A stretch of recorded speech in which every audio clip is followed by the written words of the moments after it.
Hi folks, how are you doing? Happy Sunday evening and thank you so much for joining me. So let me tell you something. It's not easy doing a virtual show. I spent the better part of the last hour trying to troubleshoot some technical stuff. But I will say I'm happy that I will have 4 of my 5 guests this evening. So we ain't had the full cabinet, we ain't had the full quorum, we ain't get the full 5 persons that I wanted to have because I really wanted to have a panchayat, right? Well, I ain't get the full 5, I get 4 and I'm happy with the 4 that I get because I have a doctor of carnival, I have a lecturer of carnival, and I have 2 of the most active carnival culture entertainment journalists in the country right now. So let me bring my guests on and let's get into the discussion. So who are starting off with, boy? I feel I want to start off with just now, right? Good. This one. There we go. So we have Dr. Rosalind Gabriel, but I have to, my goodness, add, only give me a second here, add, good. I want to try and small up myself a little bit, and I'm not figuring out how to do that just yet, but you know what, I ain't killing myself over that right now. So we have Dr. Rosalind Gabriel, and I'm calling she Dr. Rosalind Gabriel deliberately because I know she ain't really want me calling her Dr. Rosalind Gabriel. But you know what? Given the length of time she has been in the mass and the awards given to her, I want her to have her flowers. It's important for our elders and our contributors to get the flowers and get the flowers while they're here. I have Omari Ashby. Omari has been here with us before and we've had very great discussions about a range of things. I'm finally getting the opportunity to talk to Laura Dowrich Phillips here. You know, long I want to interview Laura here, but it just never worked out for us to have the conversation. So we having the conversation now. And one of my favorite persons to follow, maybe because she has a daughter who reminds me of me. Right? Dionne, your posts on Facebook just give me life. I sit back, read your conversations with your daughter and thinking to myself, imagine if we could raise a couple thousand young girls like Corinne. This place will turn wrong, you know. Turn wrong. So Dionne, it's great to have you here. Not just because of Corinne. So I don't want you to think I invited you because of Corinne. I invited you because of how much time you spent for over the last couple of years visiting festivals in other parts of the Caribbean, writing about festivals and entertainment and culture and the level of journalism you've done over the years covering our cultural icons. And then of course I've been looking at the things that all of you have been either posting or saying when you're doing commentary, and even some of the bacchanal that Rosalind making in papers these days with respect to mass. You know, she making bacchanal. she making waves. And I felt we needed to talk about the mass. We needed to have a post-mortem. And I wanted a range of voices. I didn't just want one voice or 2 voices because I could have easily just done it with a handful of persons. But I wanted a range of voices. So I want to ask every one of you here a general, what have I done? A general question. Just now. Let me add back everybody. Well, forgive me. I'm playing around with things here and making errors. Good. Right, we've got everybody. So there's a question I want to ask all of you. I want to throw it out to all of you, and I will start with Rosalind and move it around to various persons, right? First question. What are your overall thoughts about the carnival this year, 2023, especially since it was described, plugged as the mother of all carnivals, and you have been around and involved in mass and carnival for a good 6 decades. Am I right? About 6 decades? Right. So, what are your thoughts on Carnival 2023? Yes, no. Rosalind, wait a second. I need to unmute you. Dionne, can you unmute yourself because you muted yourself for me. Right. Yeah, Rosalind, you can proceed. Sorry about that. That's okay. Okay, and good night to everybody who's listening to us and to the panel.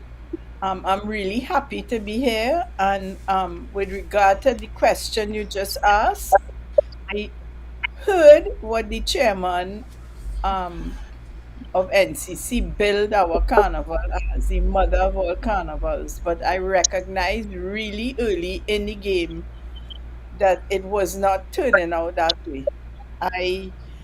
I realized that from the reaction of the diaspora, who usually, once I announced we have it, would get in touch with me. And all of the reports from them were that the airline tickets were really expensive.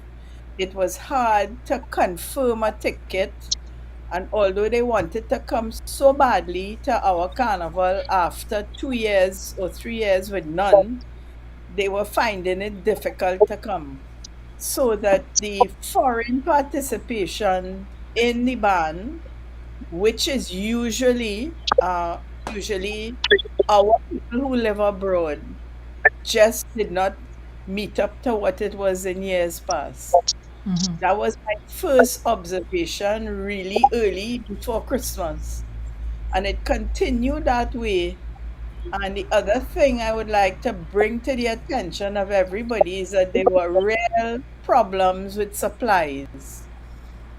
Bread and butter items that we thought we could go out and buy as band leaders just was not available. So you had to get very creative. When you go to buy A and it's not available, you look for the next best thing, and in most cases that works out well. Because it causes you to think of new things to use in place of the ones that you can't get. There were also big problems with the supply of metal for the backpacks and so on. So it was not an easy season to produce a band in. And generally, that's my observations to start with. All right. Laura, you want to jump in? Yes. Good night, everyone. And Rhoda, thank you. Nothing happens before it's time. So I'm finally here. Yes. I think indeed it was a very challenging carnival. I do understand the reason for naming it the Mother of All Carnivals, because I think the chairman, Peters, wanted to, just just to seal the fact that we are the Mecca and we sponsor other carnivals. But in terms of the actual execution, Rosalind is right. There were a lot of challenges coming out of the last 2 years, which was evident. A lot of bands had a lot of problems getting supply because of the COVID situation in China. Shipping prices were a mess. We lost some because of the pandemic, which impacted the ability of people to come to Trinidad and impacted ticket prices. We had a lot of feds had struggles with attendance. I think in part when we reopened last year, just around before Easter, there were so many events. A lot of carnival brands had events between the summer period, and that definitely affected attendance now, because you're asking people a few months later to come and support your event and buy tickets. Ticket prices were high. There were challenges all around. There were challenges on the road with the logistics of mass, with bands maneuvering through the streets of Port of Spain. There were challenges with funded regional carnivals. there was a carnival of challenges, and I think maybe Mother of All Carnivals is what's coming out just from the pandemic. Maybe it's too early to start branding. I see it as a rather like an aspirational claim, but we still have some ways to get there. Okay. Omari, your thoughts? Yeah, good night, everyone, once again. I mean, I think you have to take it at what it is. It was a marketing push, right? The Mother of All Carnivals. When I heard that, I couldn't take it literally, right? I couldn't take it literally simply because I know us, and a lot of how our carnival works is momentum, right? In certain institutions, systems aren't in place, and so if the momentum is gone for 2 years, that would have, that momentum would have hit a lot of things that could go wrong. And because we didn't have the momentum, it's almost like starting back with no institutional memory, right? Because we don't deal with systems. We don't, Carnival does tend to surprise us, it seems. Carnival, right? And then we start to prepare. So although I heard it and it was nice to say, I kind of tempered my expectations from early. So I kind of was glad to see that we did do as well as we did, because from jump my expectation was one of hoping that we could pull it together, hoping that the energy most of all would be there. And for me, the energy was there.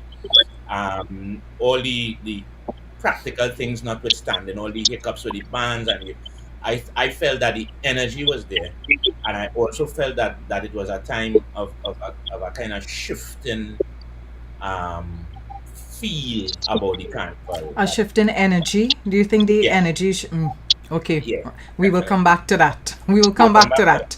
But in as much as the Mother of All Carnivals, I think you have to kind of take that as it was. We say, hey, we're going to have the Mother of All Carnivals to try to drum up some support and stuff, but we don't, until we start to deal with systems in this place where you could plug anybody who's capable, into a situation, and there they will meet. This is what happens. We roll out at this time. This is how this thing will happen. We are, until that happens, as long as we don't have the momentum, there will be problems. Okay. Dionne. Hey, good night, everyone, and thanks for having me, Rhoda. I have mixed views on what this last carnival was. I agree with what Omari said about us not being able to have the momentum to build towards, and then also Laura also made a very great point about all the events that happened prior to carnival in such a short time frame, and that might have affected the overall energy. Because to me personally, going to the events, the energy was different. It was kind of off. Like the first event we went to was Soca in Mocha, and we tend to like the fashion there, because people first fed for the season, for the official fed for the season, and everybody tends to come out in their Sunday best. And that was not the case. So that was our first indication that things just were not going to go the way they would have gone in the past. And then one of the events that was on my list, is always high on my list with regards to anticipation, is Army Fete, because it's one of the last remaining real grassroots events where everybody is about vibes, no posing, is everybody coming to enjoy the music and have a great time. And Army Fete left me, I was close to tears with disappointment. It was so underwhelming. It really, really was. That was what was underwhelming? The performances on stage, or the general vibe? The performances were really good for the most part.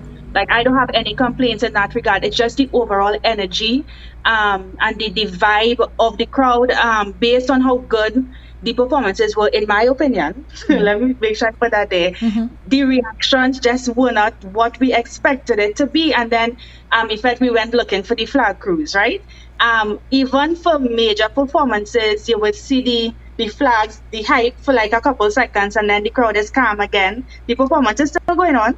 The performance, the energy on stage is still up there, but the crowd energy just wasn't matching what was happening on stage at all. So do you think it's like what, long COVID that the country dealing up with. Is a case of we've had COVID and we've delayed things because of COVID for so long that there's a kind of fatigue still associated with COVID?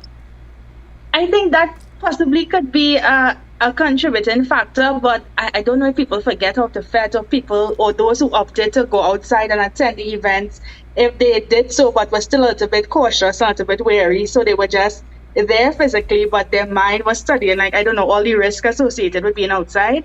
I really don't know, but I started by saying there was like mixed reaction to that. For me, it was also one of the best carnivals for me personally, because I got to see certain aspects of the carnival and our culture through my daughter's eyes. It was her first time being exposed to or participating in carnival. So it was really refreshing and heartwarming, I guess, to experience that along with her. So that helped to save carnival for me personally. Okay. I'd still want to stay on the issue of the energy. Omari, what do you mean when you were suggesting that the energy seemed to be shifting or changing? And well, it's a couple of things, right? My thing at the base is music. I have found that we are going back to certain things. So calypso is to me is where people are complaining about, and I'm talking about the sound now, not the songs. The sound is dominating once again. That live song, that idea of storytelling, the idea of horns back in the music, which was kind of missing. So there's a shift back to that. There's a widening of the gap between the Mardi Gras and the Cambouele. And that chasm is revealing more and more. So that you have, which is why Bunji's song would have resonated so much, right? It resonated because those of us understand the effect when men used to wear carrot jersey and staff jersey and thing as they dress code. Not that we want to go back to right, but it's that a jeans and sneakers and you come out perfect. Yes. Right? And that raw primal energy of the carnival is really starting to gain some momentum. And I think what that don't rub up too nice against the bougie thing. It don't rub it and it's starting to kind of leak over, and it's uncomfortable. It's making people uncomfortable. Yeah, and so it's uncomfortable to have a flour mills attitude in a uptown fete, right? In a UE fete, you could say it in a UE fete. Yeah, right. So but there's that. But for me, I think the Cambouele and is kind of gaining in energy, and not just the celebration that they reenact on the Friday, but that idea of the carnival, that visceral energy that takes us over in spite of anything else. That the thing that makes people come out, whether they have money, whether the costume pretty, they're pretty, that is kind of, for me, kind of bubbling up. And the fundamental things of carnival are starting to show themselves again. Okay. Yeah? Rosalind, with respect to masquerade, costuming, did you, I guess, observe the same things that the others are talking about? A shift in the energy, any changes in how people are behaving with respect to costuming, and how they want to present themselves on the street? Well, Rhoda, remember that I am primarily in the juniors, right? But I have to say that I was a little disappointed in the costuming in the adults on the whole. I was a bit disappointed. I mean, I know every year what for you was disappointing, and I'm asking this because I know your bands. I just follow your designing. When you had done the initial designs for the band this year, National Yes, Treasures, yes, you WhatsApp me some pictures, and I yes, said to you, I could play with the band, because if I could play with the yes. band, I could play with the band. So, Okay, you know, Rhoda, let me just tell you what is inside of me, my heart, my passion. That I think it's a privilege to be able to contribute to our carnival. It's an honor and a privilege. And I feel very strongly that we should all give something to our culture. We can't just take from it. We have to give too. And from the costuming I saw in the adult mass, with the exception of very few, I was disappointed because what I really saw was a lot of nakedness. Um, and to me, that is not what our carnival is all about.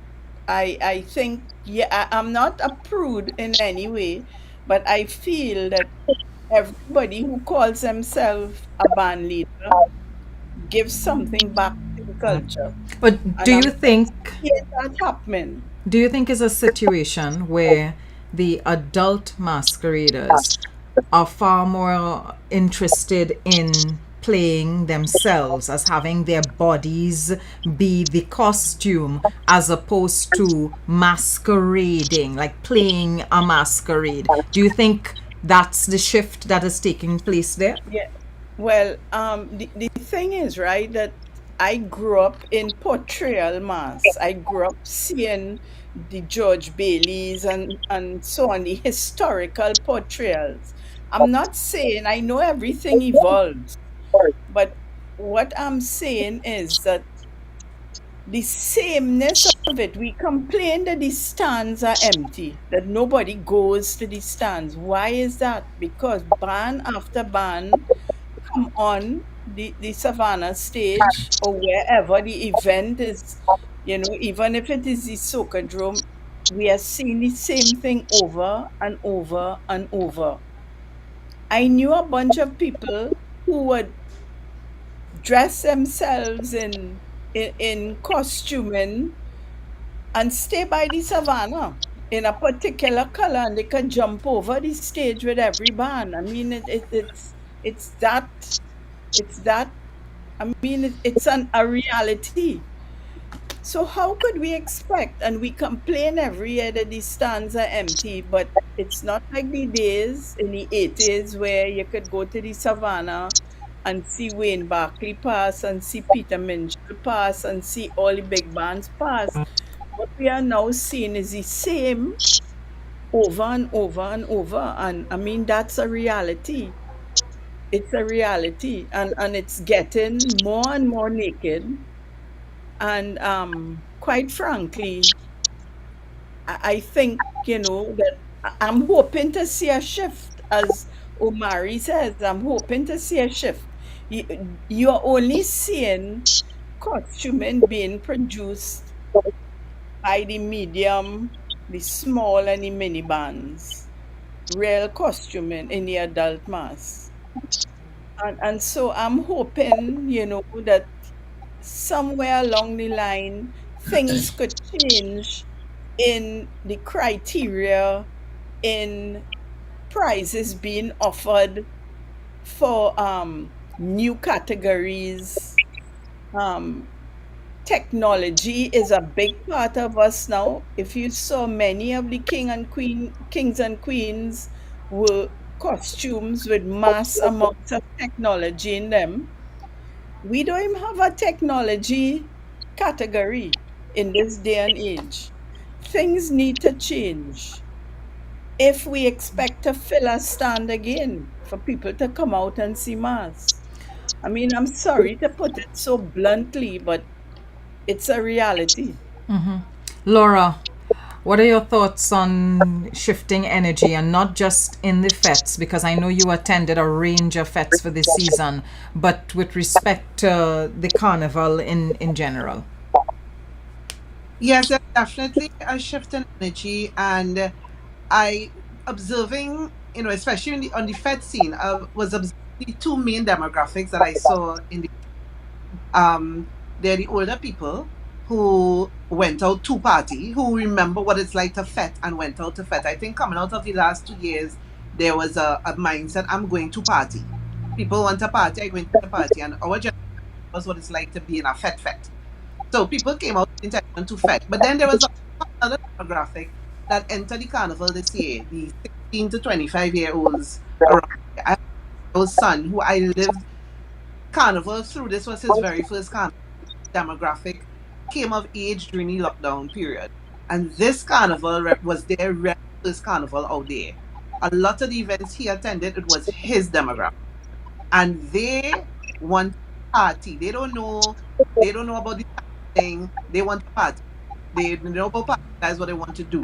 And I think that the energy that they brought was different as well. So a lot of the fets were the young dominated, with the fets that seem to be the most crowded, that seem to have the most vibes. Some of the fets that some of the old that had more older people seem to have vibes as well. Like when fet was an older crowd, but they party. People were partying. There's not a lot of posing happened in some of these fets.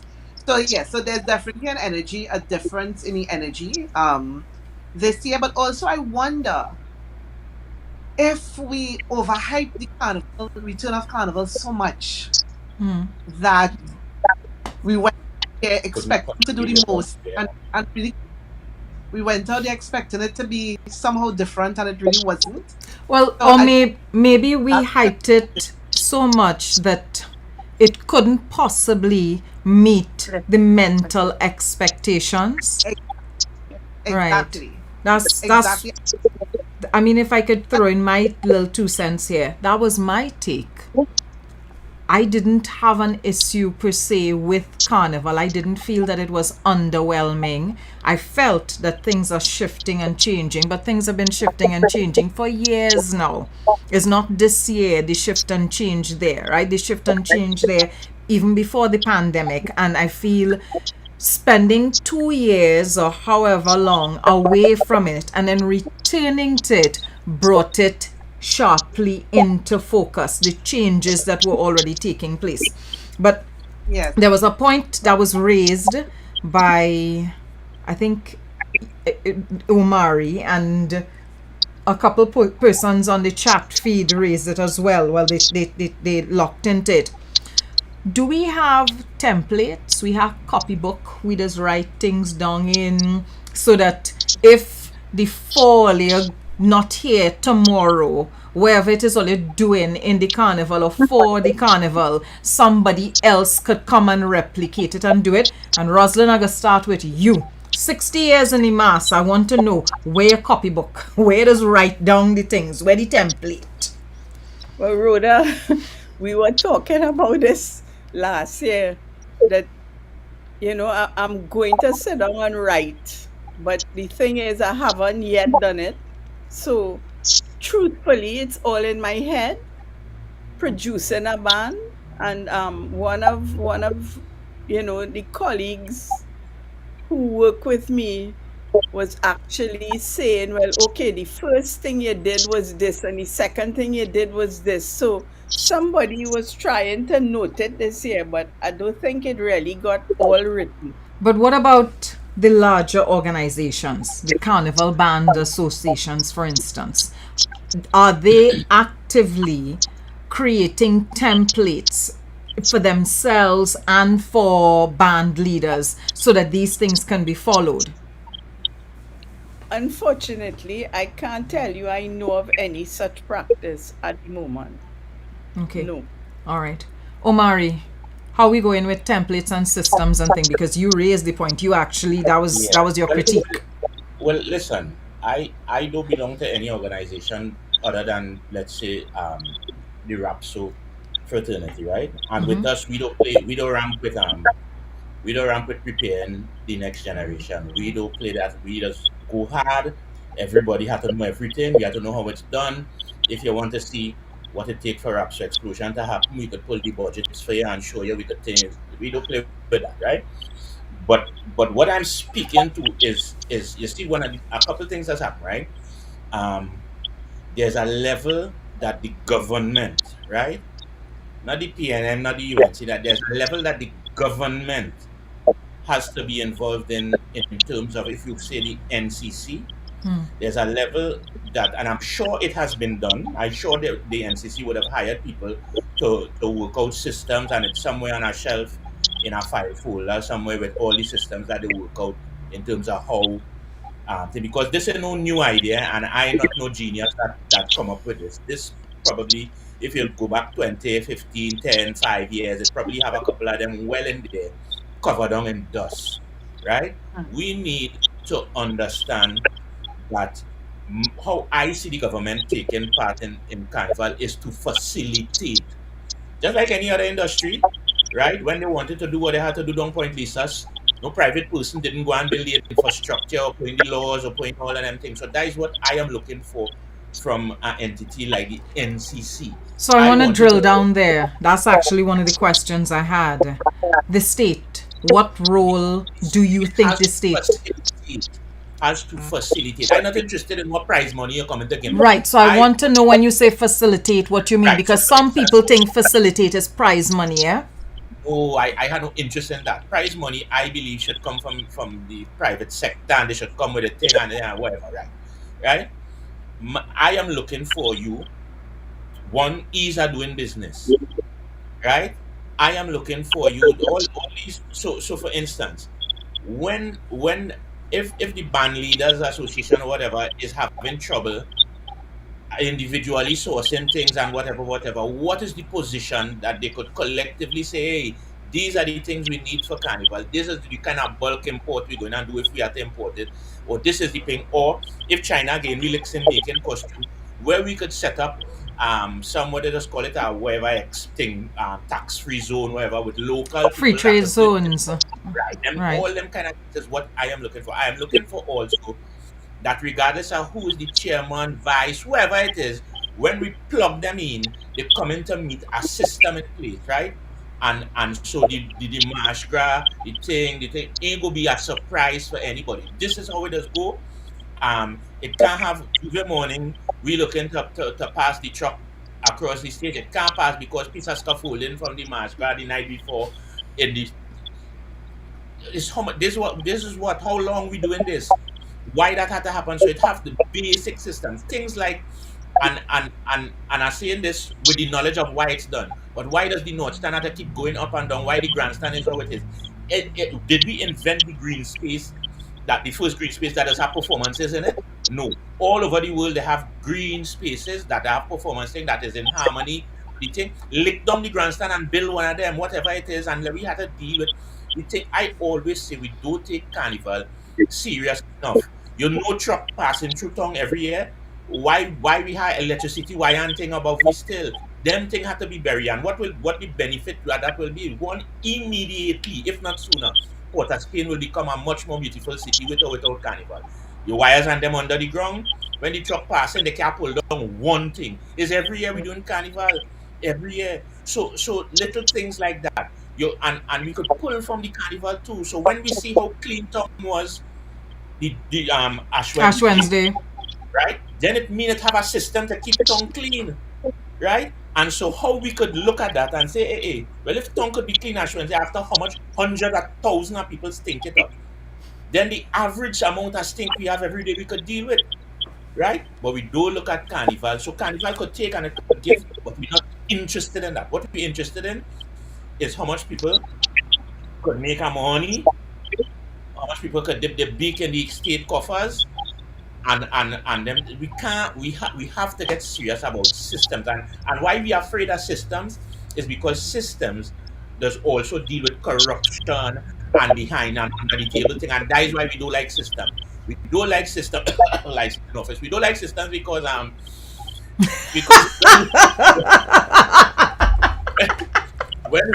when you put systems in place, people that can't run the bubble. Yeah, the racket can't run. The racket can't run because the inefficiency always benefits somebody.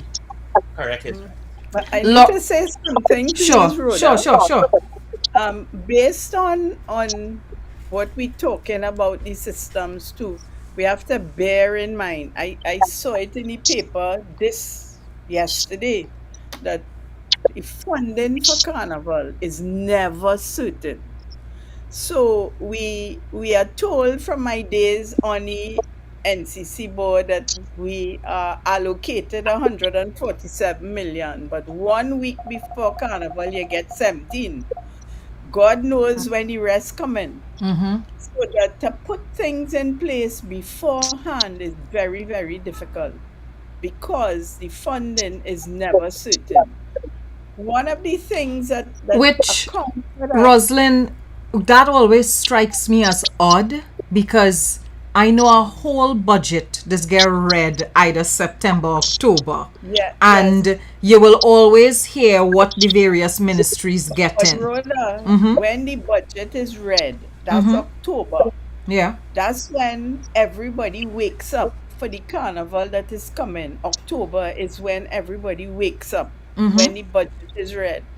But you don't get the money right away. No, I know you And don't get the money right away, but I always find, well, and this is not me, I'm not questioning what you're saying. I'm agreeing with what you're saying. We know culture does get a certain amount of money, right, in the yeah, budget. And yes. I'm always thinking, well, the NCC must have put forward a proposal to the line ministry to indicate this is how much money we need. Rhoda, the budget for carnival is done in March, Mm-hmm. March, April, and goes in then.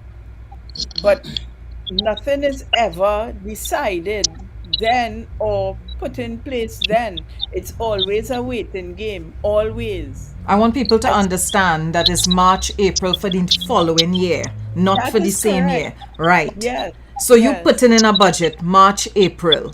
A budget yes, is being read September, October, and yes. the carnival could come and you still ain't know how much money you're getting. That is correct. That is crazy.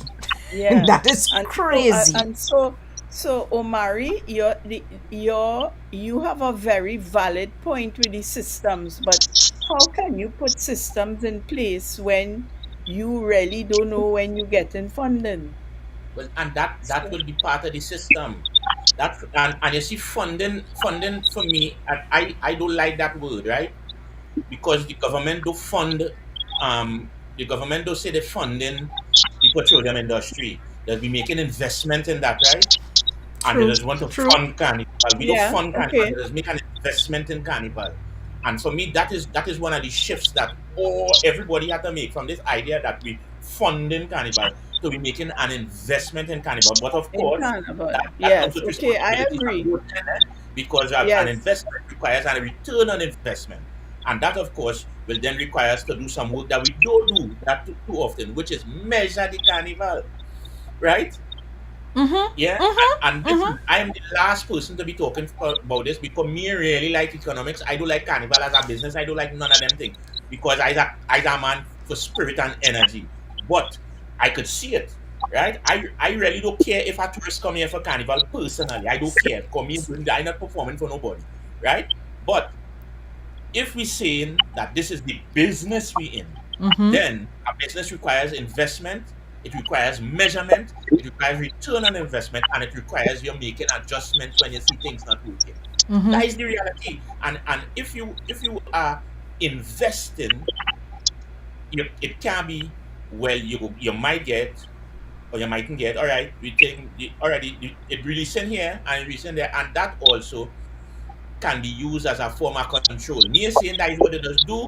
I am saying that it is a form of control because what it means is that if you give me too much trouble, well, I hold back a purse string here, Correct. and we deal with you in that manner. Is a kind of And passive aggressive yes, approach to budgeting and exactly. financing. So if we know that this is when the funds will be released and this is the approved budget, we ain't gonna have all this mystery. But again, systems systems does knock out personalities. Mm-hmm. It does knock out who in charge. It Mm-hmm. does knock out who it is. So people have an issue with that. Because when Omari in charge, right? Omari is the boss. If Omari say, you must turn a profit, right? I call you and I say, oh, you must turn a profit. And then tomorrow, I say, well, I want 50 tickets for the VIP room in the grandstand. You go tell me, no, I in charge. Correct. But if it's a system that say regardless of who outside of your 1 or 2, everybody can be VIP and everybody else go pay. Men more go get long because I so now, right? And I supposed to gain free. But that one, Yes. And so we have to come away from them. Let me get people a chance to talk. No. I was gonna say once Omari was finished, Laura could interject. But since he has given away Laura, go ahead, interject. I want to say, and Rosalind is right about the allocation of funds, but there are some things that don't need government funding for. Some logistics on the road literally fell apart, and I understand. I don't know how true it is. Something I understand. There was no meeting with the bands to discuss logistics on the road. Like, we don't need government funding for that, and that impacts people's experience playing mass. Correct. I don't. Correct. Don't need funding. For instance, for Panorama, there was a gridlock with bands coming up Frederick Street, I think it was, because there was no police to help direct traffic and bands. Like, we don't need funding for that. Some things just make sense that you have to plan in advance. And Maria is right with systems. There should be a blueprint somewhere that says, okay, parade of the bands, this is the logistics, this is how we manage it, this is where this one have their rest stop, this is where this one have their rest stop. Do we need, if there's always a congestion with trucks and bands, do we need to put a cap on the amount of masqueraders a big band should have? Do we need to put a cap on how much trucks they should have? It must be about 5 of them planned laid down somewhere. I'm sure those policy documents are down somewhere. They have. I'm sure, exactly. I am sure those policy documents are available. Studies. They have countless studies that were done over the years. Countless. So then I want to ask this. Ego is stopping us from doing the work that we need to be doing. Too many egos, too much too much corruption. This is why the policy. Well, it's a whole behavioral shift because it's egos and it's also myopia. I want to ask something else, or something. I want to touch on one particular part of the carnival. I felt that there was complaints about Calypso. There were complaints about Mass and Masquerade, but there were fewer complaints about Steel Pan and Panorama.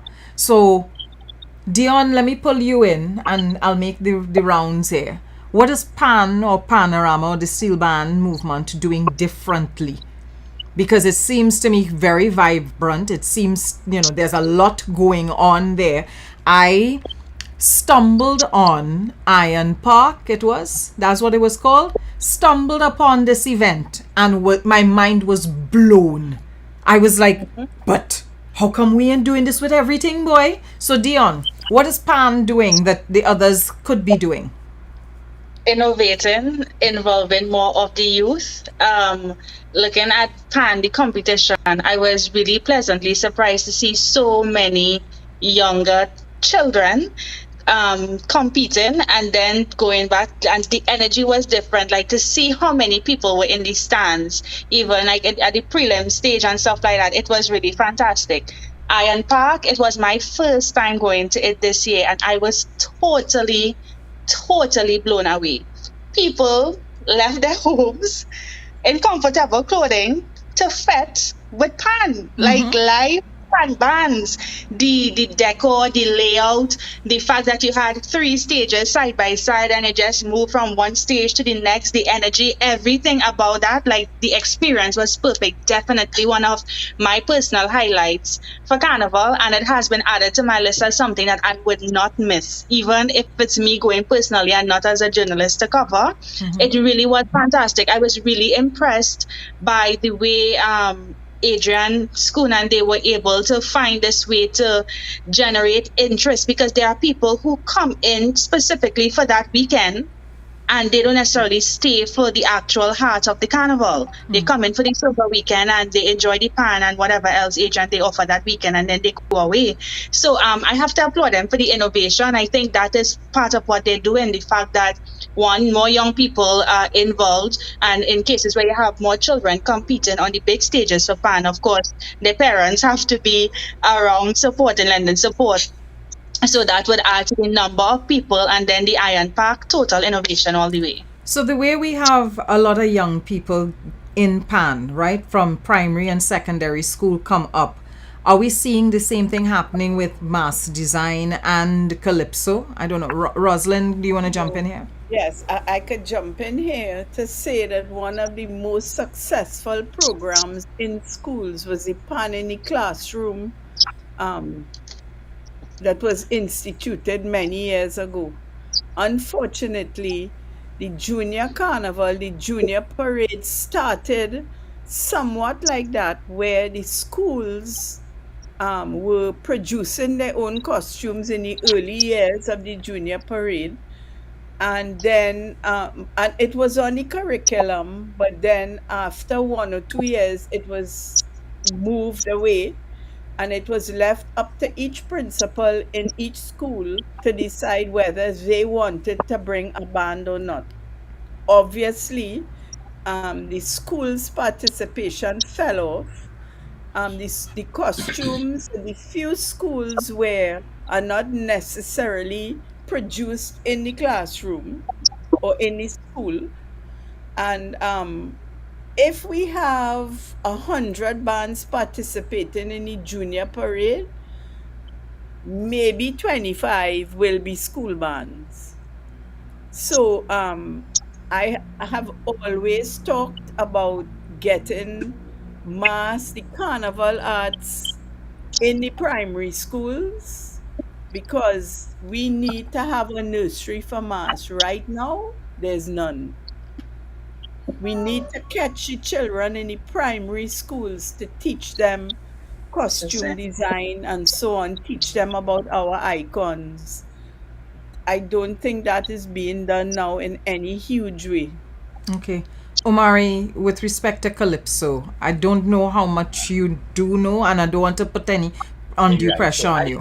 I don't want to be an expert on Junior Calypso, but I want to tell you what I observe is that it's in good hands. The Junior Calypso shows and stuff, they at least the contestants is very competitive, and we have countless examples of people who went straight through. The national monarch this year is one who would have gone through the entire stretch of it. And we've had several examples of that over the years. Calypso generally tends to be solid with the juniors. Over the years, I've done a couple of workshops with them, and there's always a lot of children involved. It's something easy that the schools could get behind too, because a lot of the schools have the internal competitions. Years ago, I used to do a lot of demos for children, and so I think that is vibrant. I think where PAN is successful is PAN kind of holds on to the youth in their teens. So a lot of times in between primary school and adulthood, some of the mass and Calypso may fall off, but somehow PAN kind of holds off. And I have a theory on that in terms of what PAN came out of, right? PAN is pure resistance energy, right? Pure, we must survive. They take this from us. It's pure rebellion, and there's nothing a teenager loves more than rebellion. Rebellion sexy for a teenager, right? So, and PAN have that built in, right? And the sweet thing about PAN is when, well, that may be the attraction to it, there's a discipline in PAN, right? I have envisioned in my head some brilliant person writing a book on how to run a business based on PAN, right? Based on PAN, the discipline of when you hear that pang, pang, patang, pang, pang, silence and everybody ready to do their work. I think that is one of the most, if you're running a business and you go and you look at a proper PAN side, you get everything you need in terms of management and how to deal with personalities and things inside of there, and the breaking up of the little band sections. And so I think pan is it for we, and we need to see that. We need to see. I mean, and again, I'm not preaching nothing that Lloyd Best and more brilliant people than me haven't been saying for however long, right? But we really had to take stock of it. Yeah. Laura, who are we Yes. producing mass for? Or rather, who are we producing this festival for? That's a question I've been dying to ask you since the season start. Who are we doing this festival for? That is a good question, and I have been asking myself that as well. On one hand, we're doing it for ourselves. A good chunk of the carnival season is us. It's us supporting everything. It's us going to the fets. It's us creating events. A good chunk of the carnival season. We place a lot of emphasis on the last week of carnival because all the tourists come in. But I'm not sure if we know who we're producing carnival for.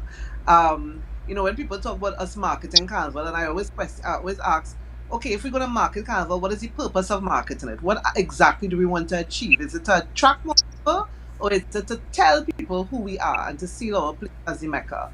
So I don't have the answer to that question because I really don't know who we're doing it for. That's rough if we don't know who it is we're doing it for. Omari, do you have any thoughts on who we producing this festival for? Well, for me, carnival is for we, and again, people feel like I'm madman when I say this, right? Carnival is for we. Who want to come and see, they could come and see and think, but I have no interest in one attracting no visitors. And when I say that, people will say, well, that is so comfortable. I'm talking about doing things to attract them. Because if we had to do that and we start to take an exit pool of visitors, they might tell you, well, listen, you see Juve morning, I like it, but they just come and dirty my clothes and thing. And next thing you hear, they say, well, we need more visitors, so you can't dirty people's clothes. And so I want you to understand, we have to be with authentic selves, and people will come. Do you think Right? do you think we know how to be our authentic selves? Yes, because it have it in there, no. But we just even the thing that people complain about, right? This all that boomsy and thing outside, right? That is so carnival we don't understand, you know. What happened is it never used to be one, that sector of the society, two, in so much. But carnival, if I bring your papers from the Gazette, right? If we go to the National Archives and we pull our papers from, let me say, an 1890 something or a 19 early papers, you're going to see the same complaints, you know, about lewd behavior, Yes. about naked in the Yes, street. yes, You're going to yes. see But of course it all would be about the working class. But of course you used to have a balance on the other end too with costume and things. So now we're seeing the majority are bottom. So we kind of in shock. But carnival, in its very essence, right? Carnival, farewell to the flesh. We can't be surprised that it had nakedness and thing, right? That is part of the course. What we had to check ourselves is what where the focus is, and what are we trying to draw out of it, right? But if you're dealing with carnival, when the Mary Monarch come down, right? It come down to please we morality. It come down to please we think it come to raise we children in that kind of way. So you have to be very discerning in terms of what is what in the carnival, right? Yeah? What is what? And we can't act brand new. We can't act as if pre-baptism Sparrow when he was young didn't pull long his pants for people in the stands and thing. We can't act like if them things didn't go on, right? True. Agreed. Dionne, So I know you're dying to jump in. I want to add to what Omari said a bit. One of the things that I did, starting early in the season, all the events that I went to, I asked people, I did Vox Pops asking people what are their thoughts on the carnival up to that point. Carnival Monday and Tuesday. Monday I spent the entire day in the savannah. Tuesday I was on the road whole day, speaking, interacting with people, masqueraders, people who were spectating and stuff like that. And one of the common messages that I got from the different groups is a feeling of disconnect. Carnival is supposed to be for us. It's supposed to be about us. But sadly, based on the people that I've spoken to, they don't feel like the focus is where it should be anymore.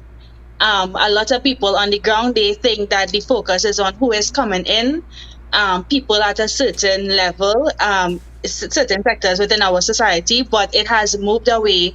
Carnival is supposed to be grassroots. As Omari started by saying earlier, it's about rebellion, but that seems to have been put on the back burner, while the focus is solely on, I guess, the pretty mass, the feathers, the beads, and the boomsies. Is that perhaps a different kind of rebellion? I just asking, right? So let me. I appreciate the question, and I think the short answer, I think that it is another form of rebellion, but we can't. Do we run the risk of moving too far away from what Carnival is or what it is meant to be? Like, what can be done? What can we do to make sure that we don't lose the real essence of what Carnival is supposed to be? And then also, like, how do we stop these people from feeling disconnected and feeling like they've been totally pushed to the side and that they no longer have like a real place in Carnival? So, because somebody does. One of So the things that let me just say this quickly. One yes, of the things sure. that Wendelman Warren had said to me earlier, that when I was doing a class with some Caribbean students, and he was a guest lecturer, and he said, as from the time we started deal with clients and not masqueraders, we have problems. Yeah, from the time you start to deal with clients and not masqueraders. So when you cater for clients, you have to start to check yourself. Laura? Well, here's where I want to jump in, right? And provoke this discussion.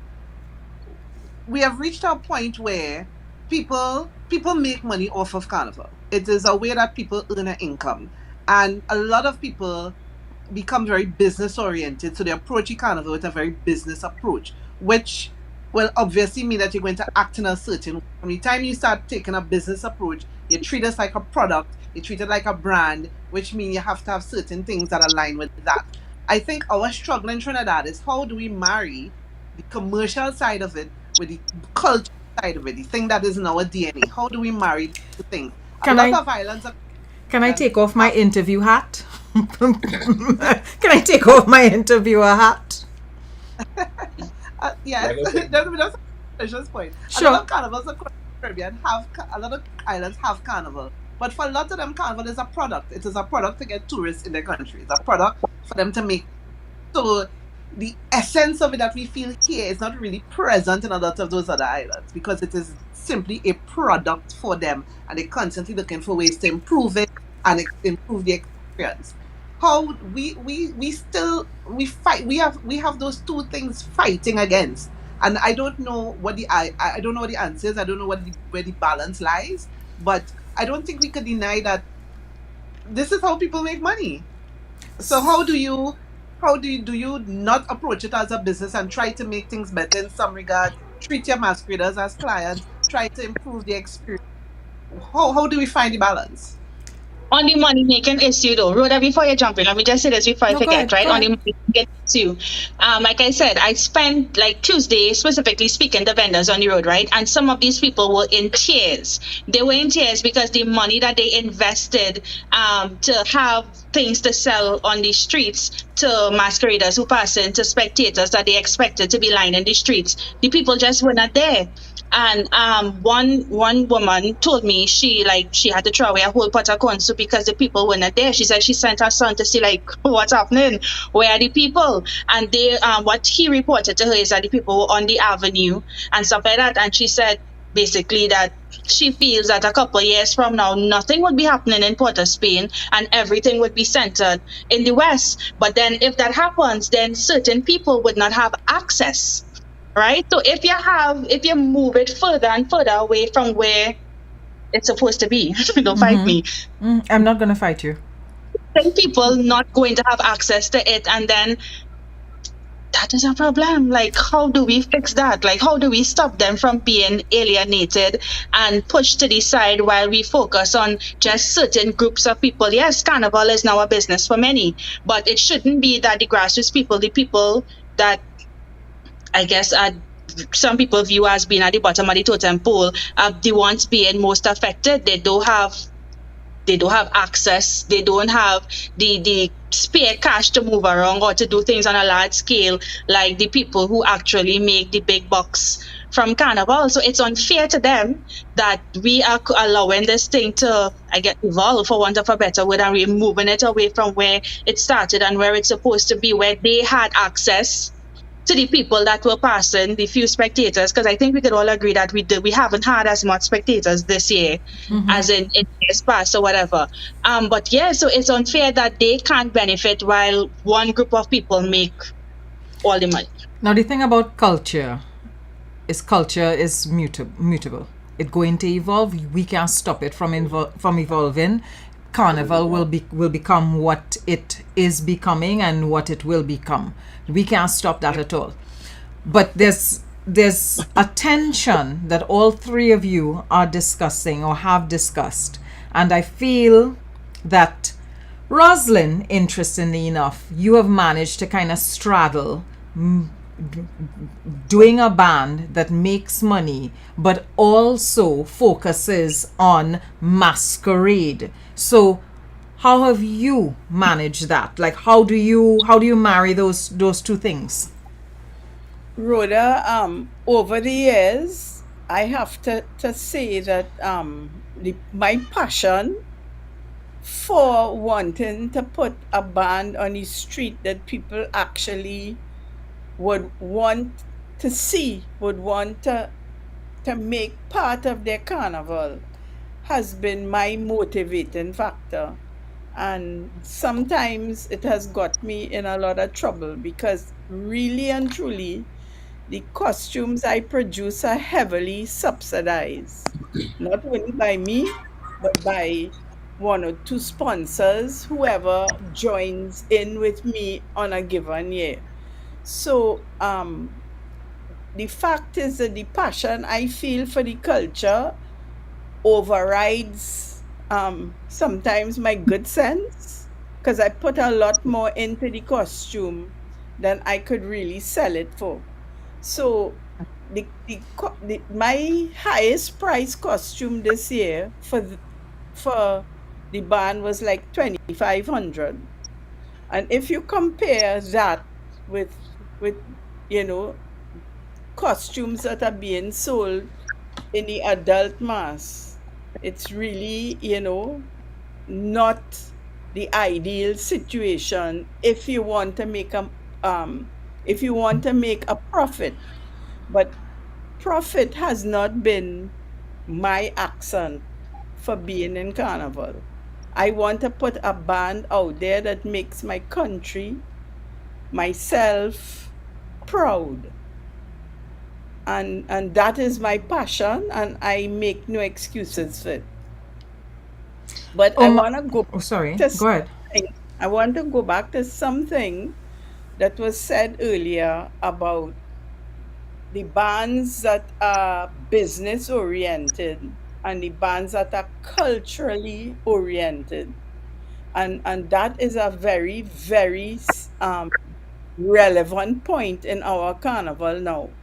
So we're not talking about large bands, we're talking about medium, small, mini groups, which consist of traditional masqueraders and conventional bands, which literally don't get favored by sponsors. And those bands really have a hard time. And I would like to speak up for those bands because they don't make it financially. They have problems getting a DJ, paying a DJ to be on the road with them. They don't really get sponsorship. And it would surprise the nation to know the amount of traditional mass bands that literally have to pay people to wear their costumes. That is a fact that not many people know about. And When you say so have to pay people to wear their costumes, I know bands that make costumes and literally have to pay somebody to wear them. okay, this is like king and queen of the bands? No. This is like maybe a beautiful Indian mass. This is traditional mass. They do not really have clients, so to speak. And this has happened on many occasions that I know about. And it's something that the wider population in Trinidad and Tobago don't know about. So I would like to, speak up for them because I know they are struggling to keep on keeping on. And they have a very difficult time. And I know people who have mortgaged their house, mortgaged their jewelry to bring their band because they have that fire burning in their chest to see what they envisage for the coming carnival on the road. And they would do anything to put their bands out. And I would like to say a word on their behalf because they really need the help. But how do we give them that help? I mean, there are only a certain number of state entities that can. By appealing to corporate Trinidad and Tobago to at least take a look at the traditional mass because we don't want our traditional mass to die. We would like our traditional mass to keep, to not die. And how are they going to keep on year after year without, getting some form of help? Okay, so we're not talking about funding. We're talking about corporate help, sponsorship, because nobody really looks at these medium to small bands to help them. Rosalind, might it be a situation where these bands, these mass camps, have to become as organized as a steel band yard, for instance? So that way, let's say Proman or Cal or Shell or whoever takes under their wings not just a steel band but a mass camp. Correct. Yeah, this is what I'm talking about. It could even be where the large bands who are business oriented could adopt a small band or a mini band. That's the kind of help I'm talking about. And most of the bands, they need help business wise. How do they organize their business on a day-to-day basis? Can they write a letter to a sponsor? Somebody could help them in those areas. Could be a course. Somebody could give a course to these bands. Teach them how to write a letter to a sponsor, etc., etc. Write to the big bands and ask, can you adopt a small band? Help like that. I'm not saying for the government to give funds to this where other people, other entities could step in to help these bands who don't get sponsorship. They need to be taught how they could go about soliciting sponsorship. They have to know that if a sponsor steps in, they have to give the sponsor their pound of flesh, their PR, their name on a banner. So these are things that could be taught to keep our traditional mass and conventional small bands alive. Okay. All right, folks, it's 8 o'clock. I mean, just like that, the hour is up. And I know that there's a lot that I wanted to ask and you wanted to say that we couldn't even get into. But I'm going to ask for a round of final words or closing thoughts. So, Dionne, I'll start with you and then make my way to Laura, Rosalind, and Omari. I think one of the ways we could address some of the issues plaguing Carnival and different facets of our culture is introducing it more to our children at a younger age. I am a strong advocate for that now because I have a very curious child of my own, and it's only because now I'm dealing with her, I'm realizing just how little very many children in Trinidad and Tobago are exposed to our culture and how very little they know. I think it's sad that certain things are not taught and it's included in the school curriculum like maths and English. And I am really, really hoping that I guess I could use my platforms to continue to push for it, because I think that's something that we need to ensure succession planning and stuff like that, and make sure that we don't lose certain aspects of our culture. Okay, Laura? It looks like Laura's frozen. Rosalind, I'll continue with you. Yes, I would also like to speak up for mass in the classroom to be introduced. The carnival arts, design, wire bending, color combinations, all of these things could be taught, and for our youngsters to know who our icons of pan, mass, and calypso are. I think that's very sadly lacking. And I also would like to speak up for an improvement in the categories of mass to suit the age we are living in. I think more could be done to offer incentives in that area to encourage innovation in mass and the like. Okay. Omari? I am anybody who has, well, any Trinbagonian, anybody who has interest in carnival and the culture, I think we have to go back to the foundation of the thing. We got to understand the history, why carnival, why calypso, why pan, why these things happen in this space, right? And this goes outside of the carnival, right? Because carnival is where it all manifests. But for me, is one of the pillars of our society. And if you don't understand what we are built on, what we are made of, right? Why carnival happen? Why there's a tension between the Mardi Gras and the Camboulay? Why steel pan happen?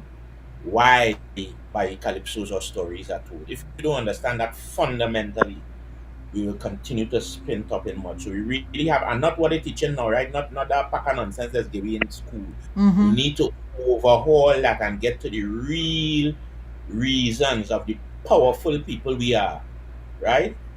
And really, and that will really help us in carnival, but as a wider society. Okay.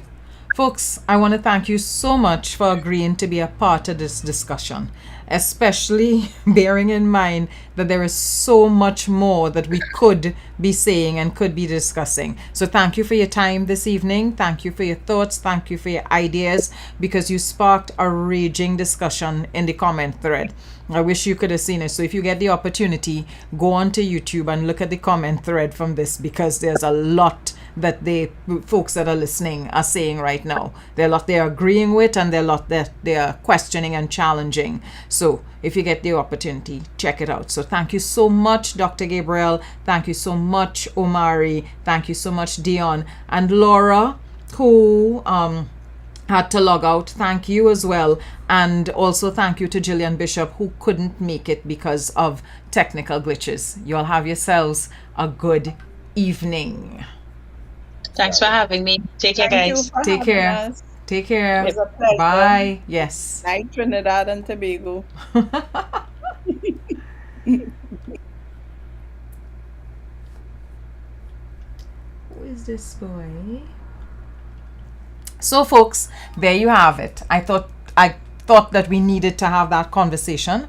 We needed to at least start to address what happened, what went on with Carnival 2023, to unpack it. And of course, I knew that my panelists would spark a lot of conversation and a lot of thoughts in your head. So don't stop the conversation. Let's continue to have the conversations. As a matter of fact, I plan to raise a number of questions on News Source during the week so that we could continue to talk about Carnival 2023 and our Carnival in general and what it means to us. Okay? All right. So I will see you all next week. Yes, Daniel, I hear you about it needing to be 2 hours. But when I do a live for 2 hours, it means that a lot of my other activities had to get pushed back. You know what I mean? So, you all have a good week. I'll see you all next week. Take care. Bye.